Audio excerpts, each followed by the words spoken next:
Bonjour à tous, ici James et bienvenue dans cette première vidéo de ce qui sera donc un album vidéo. Ça fonctionne exactement comme un album de musique avec une face A, une face B, des pistes, des thèmes récurrents, sauf que ce sera des vidéos. Pour commencer, on va parler de quelque chose qui est complètement différent de ce que je viens de faire pendant 2 mois, le rap français. Première chose, on va tout de suite différencier ce qu'est le rap et ce qu'est le hip-hop.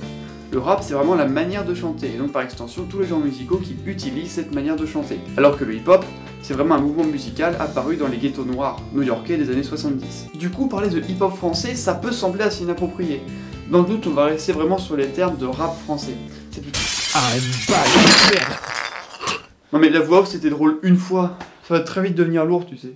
On va donc essayer de réfléchir ici s'il existe un genre rap français vraiment défini. Et même en prolongement, le rap s'inscrit-il dans la culture française, dans notre identité culturelle? Je pense que oui. Et même très sincèrement, bien plus que le rock. En fait, j'ai chaud.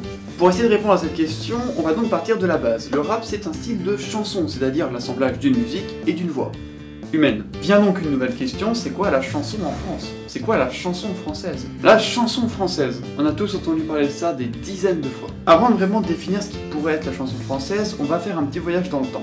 Avant le 19e, la chanson existait déjà, on chantait déjà sur de la musique, mais franchement les textes on s'en branlait. Oh, putain. Avant, le chant était donc vraiment vu comme un instrument, on l'écoutait pour la technique et non pour le texte. La bascule se fait donc au 19e siècle, où arrivent les chanteurs populaires, qui sont donc, comme leur nom l'indique, des chanteurs du peuple. Et donc ces chanteurs populaires, c'est vraiment l'inverse. La musique de fond ne fait qu'accompagner le texte qui est l'intérêt central de la chanson. Si on demande à n'importe qui les grands noms de la musique francophone, il va nous sortir des personnes comme Brel, Brassens, Léo Ferré, Edith Piaf, Aznavour, et tous ces gens-là, qui ont vraiment façonné notre identité musicale. Bah, ils font quoi comme musique en fait? Est-ce qu'ils font du rock? Non. Est-ce qu'ils font du jazz? Non plus. Est-ce qu'ils font du folk? Non. Ils font ce genre assez spécial et flou qui s'appelle la chanson française. Cette chanson française, c'est donc un style de musique francophone où l'importance du texte est capitale. Et quand je dis genre musical, c'est vraiment quelque chose qui est reconnu aussi bien chez nous qu'à l'étranger. C'est vraiment un style qui repose sur un travail de précision mot par mot, chanté de manière à faire ressortir les émotions. Ça veut pas du tout dire qu'on fait les meilleurs textes du monde. Seulement voilà, au fur et à mesure du XXe siècle, s'est développée en France une culture de la chanson travaillée, une culture du mot.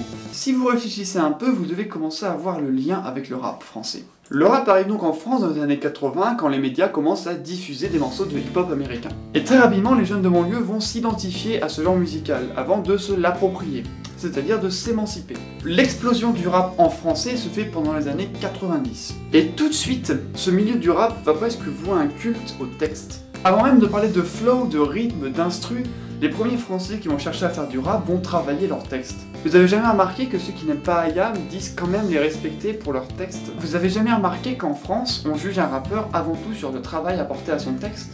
C'est pas comme ça partout, c'est vraiment comme ça chez nous. On a la même exigence envers un texte de rap qu'envers un texte de chanson française. Vraiment, exigence. Si tu es un rappeur français qui ne fait pas des bons textes, tu ne seras pas respecté. Et on te dira même souvent que tu n'es pas un rappeur. Parce qu'un rappeur français, s'il ne fait pas des bons textes, ce n'est pas un rappeur. La culture française s'est approprié le hip-hop américain et on a fait le rap français. Un genre différent, avec des codes différents. Et c'est vrai qu'on a affaire à un mouvement très français, mais en grande partie porté par des migrants ou des fils d'immigrés. Et ça, moi, j'en suis très fier. Je suis très fier que le rap français soit aussi cosmopolite. Sérieusement, les rappeurs français ont des racines partout dans le monde. C'est vraiment incroyable, presque. Et si on a que ça gêne, ben, vous êtes bien mignons, mais notre culture est faite de plein d'étrangers et de fils d'étrangers. Si tu veux que des mecs franco-français, bah, tu peux tout de suite oublier Jacques Brel, Gainsbourg, Brassens, Edith Piaf, Aznavour. Et tu peux oublier Zola. Zola aussi. Zola, faut oublier Zola. S'il y a un truc qui est sûr, c'est que l'endroit où est né tes parents ne détermine pas du tout ce que tu peux apporter à la culture d'un pays. Et aujourd'hui, cette culture du rap français fait vraiment partie du patrimoine de notre génération. Beaucoup plus que le rock français. Entre nous, on parle jamais de téléphone, d'Indochine, de Trust, des chaussettes noires. Oui, il existe un groupe français des années 60 qui s'appelait les chaussettes noires. Si vous voulez une autre preuve de l'importance qu'a pris le rap en France aujourd'hui, on est à l'heure où ce mouvement est en train de se scinder en plusieurs branches différentes, et on passe tous notre temps à vouloir déterminer qui est un vrai rappeur et qui n'en est plus un. Ça semble vraiment toucher à notre identité culturelle. On a, définitivement, une exigence particulière avec le rap, qu'on avait avant qu'avec la chanson à texte francophone. Et c'est là-dessus qu'on va se quitter. N'hésitez pas à réagir dans les commentaires, n'hésitez pas à vous abonner pour ne pas louper tout ce qui va suivre. Moi je vais vous laisser sur cette idée que rap français ça veut dire quelque chose.